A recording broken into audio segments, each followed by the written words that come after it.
So I had some trouble previously that you probably saw in another video where I was getting a bunch of like seaweed build up. I know it's not seaweed, but it looked like that. It was building up in here, and as well as on this side of the water pressure valve. So I cleaned them out, put them back in, and made sure my hose was clean and stuff, and then I connected it again, and I'm still finding that I'm getting that seaweed buildup in here.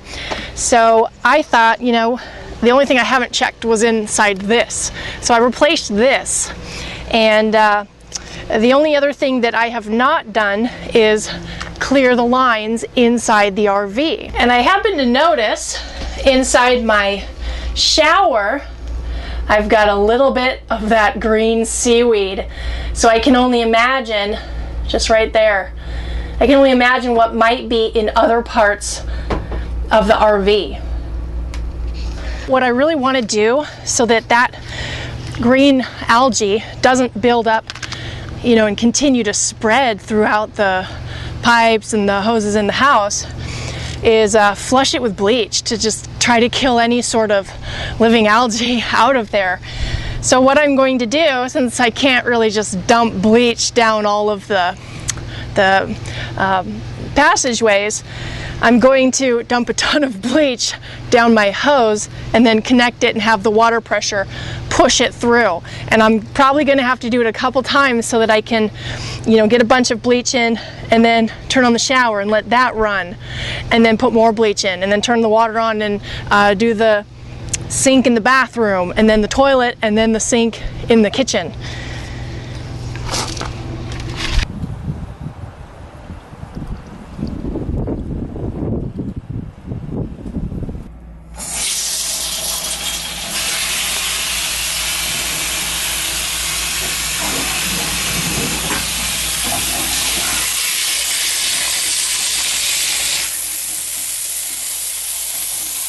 Be sure to let the water run on both hot and cold, because there's those separate pipelines. I was going to say something like, and once you do that, you're good. Just know that you did a good job. And, I didn't think you'd be able to tell any difference. However, I can already tell my green spot in the shower hose has gone down significantly, so much so that it's actually hard for me to find it, but it is there.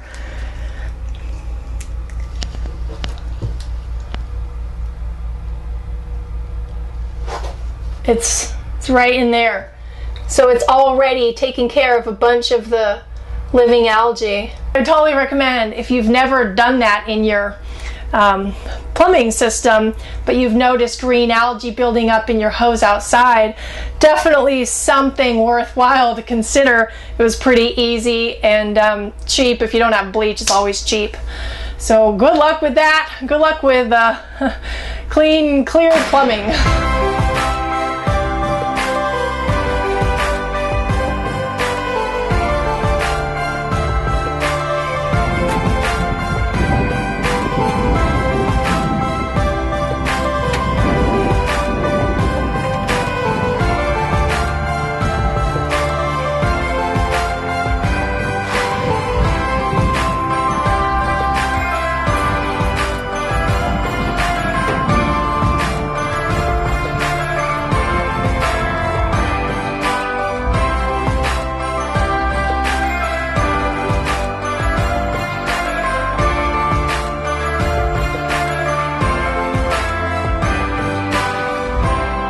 Well, I left Arizona today and crossed by the Hoover Dam. Now I'm going through the Nevada desert on my way up past Las Vegas. I'll be headed out to Paramount, and there I will be taking 4 full days of defensive handgun training. So that'll be fun. I'm meeting a bunch of family members. They're flying down from Oregon, and I can't wait to see everybody. And tonight I'm hoping to get into an escapees park. It's first come, first serve, and I called them twice yesterday, and I was like, do you still have spots? And still somebody could get there before me today. So I'm hoping to get in there, snag a whole week there, and be on my way after that. But it's definitely going to be a fun week. By the way, you can sign up for escapees at the the link in the description of this video. And if you do that, if you are planning to sign up for Escapees anyway, if you do it through the link, then I get a little bit of credit for it. It's the same cost for you, but it's called an affiliate link. Anyway, if you do sign up for Escapees, there's lots of parks you can get discounts at, and there are specific Escapees parks that if you stay for the first time, $50 for a week. So that's why I'm hoping to get into this first come first serve park, because that's a pretty darn good first week or full week price.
I recently posted a video showing that I created an email that you guys could reach out to me and ask questions or share tips or stories if you wanted. And so I'm taking those questions and I want to address them. Sometimes these questions have already been addressed in videos, but at this point I have so many videos and there's always new people coming to the channel that I can't expect everybody to have seen all the videos. Even regular followers that have seen every video may forget the information. So I hope that what people just like you are asking is going to benefit you quite a bit. So, by the way, actually, if you want to email me to ask a question, you can do so at share, which is S-H-A-R-E, not share as in Sonny and Cher. Share at pippinings.com, and pippinings.com is my website. It's spelled P-I-P-P-E-N-I-N-G-S. So go ahead and send your questions that way, and they may get on a video. And by the way, I want to thank everybody, and I'm not going to be able to get to every question in every video, so be patient and stay tuned if yours isn't being read right now. So this one comes from Scott and his German Shepherd Ruger and Kilia, his kitty. It says, "Hi Pippi, how do you plan out your route, distance to travel per day, and where to stay? I'm looking to go from Northern Virginia to Florida, then head west across the south to Arizona, then who knows where. I want my travel days towing my fifth wheel to be less than 1 tank of diesel fuel, maybe a lot less, 100 to 200 miles per day. But how do I plan out what campgrounds to stay at? What tools do you use? I really don't want to wing it and get myself in trouble." First of all, I totally suggest not winging it. So that's a really great that you're already not wanting that. And I like how you said 100 to 200 miles per day. My maximum is about 250 miles per day. And in a car, that can be, like 4 or 5 hours maybe. But when you're towing a big rig, it can be double. So that's really good to stick to. So I like to do about 200 miles a day myself. Now, let's see. How do I do it? So you want to go from Northern Virginia to Florida. So what I do is I look first, what is the route that I want to take? And And before even that, is there something actually along the path that I want to go at that would change that route? Then once you have your route, whether you want to go off track and then go down to Florida or just stick with the main interstate route that Google Maps suggests, you figure out how long that is. Then you break that up by the distances. And let's say there's not a town, you know, at 100 miles, but there is at 200. Well, that first leg of your trip is probably going to be 200 miles then. And then I go in, when I find out the rough areas that I want to stop at. Like, for example, driving, I've done it quite a bit, Dallas to Albuquerque. I usually do 2 stops in there. One's in Amarillo and one's between Amarillo and Dallas. And I can't even remember the small towns. But you kind of pick the areas where you're going to stay. Roughly Amarillo, roughly in the middle of nowhere. And then what I use is the All Stays app. And the app on the phone is free, but if you get it for your computer, it costs like $10 for the year or something like that. And definitely, if you want to get it, you can find the link in the description of this video. I actually have a affiliation with it, so if you go through my link, I get like a little kickback. It's the same price for you anyway, but if you do get it for your phone, I think it's totally free. Well, actually, I think you pay $10, but then, yeah, you pay $10 for the app on your phone, but then that's it. And so I use All Stays, and make sure you get the one called Camp and RV parks. They've got one for hotels and whatnot, so get that one. Then I literally just go in there, zoom in to the city, Amarillo or whatever city you're looking at, and I look around, and I always check reviews on RV parks because some of them can be very sketchy depending on the city and the region. And then if you want to stay for a while and it's not just an overnight thing where, hey, you don't care if they don't have amenities or a nice tree at your site, doesn't matter. But if you do want to stay like a week, then I totally suggest opening that RV park in Google Earth and then looking at it from the top. Because then you can see what the RV park looks like. Have there been 50 rigs that have been there since the 1980s? You know, you get a good feeling. Does it have beautiful grass at every site? You can see that sort of stuff that you don't necessarily see in reviews. And that can totally help, you know, pick out a good spot for you, a good RV site. So that is what I do. Plan how much I want to drive. So here's the steps. How long is my main goal, my main objective? Northern Virginia to Florida. How long does that take? Then break it down, and then the cities that you're going to be staying at, and then look for the RV parks in that region. And that's pretty much it. And I hate doing that, to be honest. And if you are planning to go Northern Virginia to Florida, and then head west, Arizona, or Florida to Arizona, and then who knows where, that is a long, long trek. And there is a lot to see in that. So I just did Florida to Arizona, and it took me about 3 months. And that was not staying one night. You know, I like to, after 2 days of full driving, I like to have at least 1 week of downtime, no driving. And then sometimes I need more than 1 week because I actually work. And well, I'm on summer break, but I go to school too. So sometimes I'll literally book, 3 weeks somewhere just so I've got time to work. And then you're also going to need time to go check out the place you're at if there's something you want to see. So that, in my mind, when I see, Northern Virginia to Florida, Florida, Arizona, I'm like, oh, that's half the year.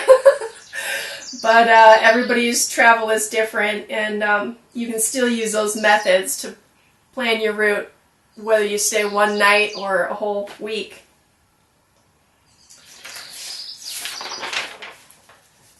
All right. This This next email comes from Gordon in Wausau, Wisconsin. Pippi, I'm impressed with the confidence you have to tackle nearly any mechanical repair or necessary upgrade. Does this come to you naturally? Have you worked with hand tools for many years? Do you research these jobs online? How do you prepare to take on a new task? We are hitting the road full-time in 2021. I am totally inept with anything mechanical. Any advice you can offer would be great.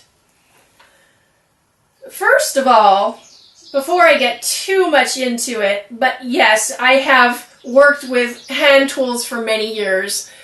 I come from a very DIY family, so the idea of doing things myself is the most normal thing. Plus, I'm thrifty in that I like to do it myself because it saves me money. And then number two, maybe I'm a bit of a, I'm sure there's all sorts of names, power hog or whatever. Like, I really like to know, I want to know what's going on. I don't want to trust somebody else to do it. So those are the fundamentals of me. But then, so does that come naturally? Yeah, maybe so. But when I started my first project, and it was in my first video, which was just slides. I mean, it was basically still photos. My first project I ever did when I just got my RV was I had a leak in my winterizing system for the hot water tank. And now that seems so easy in my mind, but at the time it was incredibly scary. And you want to know what? It was, I went to Camping World, I took the RV to Camping World, had a mechanic look at it, or a service technician or whatever, and he says, you can do this yourself, you know. He said something like, you just put on your dirty clothes and make a day of it or something like that. And it's very possible that guy was instrumental in me starting this channel, because I did that project and I felt so empowered that, kept doing them. And every rig, even new ones, even 2014 isn't that new, even this rig already has problems after problem after problem. Every rig, you're taking your house and putting it in an earthquake for hours and hours, and then stopping, and then putting it in another earthquake for hours and hours. Of course, there's going to be all sorts of problems. And if you have an engine, there you go, there's even more for you to do. So it was necessary. I was naturally faced with these things that I had to do, or that had to be dealt with. And it was my natural reaction to do it myself. And when you get down to it, it's not rocket science. This stuff is very basic. Plumbing pipes, gas lines, even electricity. It is actually pretty darn basic. Now, when it comes to mechanical stuff, when you say, I'm wondering if you mean like engines and whatnot. So, I wasn't born with all the knowledge, to do this. And in fact, many things that had to be done, I learned as I saw that this task had to be completed. And I definitely look up stuff online, and I don't stop with one. I try to see the whole range, because there's so many people that say one thing and then another person that says a completely different thing. And you're like, who are these people to say these different things? And so I like to look around, and then when I saw myself doing that, I'm like, I should put all this in a video. So that's also how my videos came about, is because I was like, I wanted to know all this information, so I did all this legwork, put it on there, and then I wanted to share that because I had done all this stuff, and then hopefully somebody else doesn't have to do all the legwork. So yeah, I look around on YouTube and read forums, and I ask around, and so many things have been taught to me along the way. Nothing was planned out. Nothing was, there's always this one place I go to, or anything like this. It's kind of trusting in the universe that what you need, let's say knowledge, is going to come to you when you really need it. And to be honest, it has. I have not done all of this alone. I have had people angels along the way, really. People who've helped me in so many different ways, and even just a small bit, even just a piece of knowledge, or even somebody showing me something. I have absolutely gathered it all. So when you say, you're totally inept with anything mechanical, I started out being freaked out about a leak in my plumbing. and then it goes from there. You just learn it as you go. And I try to stay on top of everything that I need to know on my truck. I try to stay on top of what mileage am I at and what do I need to look at next. And then I address that. It's not like I already know all of that. No one's born knowing everything. You pick it up along the way. So what I want to say, not just to you, Gordon, but anybody who wants to hit the road in their RV, or buy an old RV, or buy a new RV and not travel, or travel, or whatever, or anything in life, really, is go do it. Because no one knows the whole path, and you don't need to know the whole path. There's an expression that I love, that you can drive from Los Angeles to New York the entire time driving at night. Probably not in one night, but if you drove only at night, you can't see that whole way. You can only see 10 feet in front of you with your lights, or maybe 30, 40, I don't know. But the point is, you don't have to see the whole way. You just have to see where your next step is, where your next step is. And sometimes you get to a point where you stand and you don't know where your next step is. And then you just wait, because that light will come around, that inspiration will come around. Just keep trusting that things will work out, and your path will light up for you. So with that, I wish you all very well in your endeavors and making decisions not based on fear, but based on passion and excitement and what brings you joy. I hope that all for you. Thank you guys so much for watching, and we'll see you next time.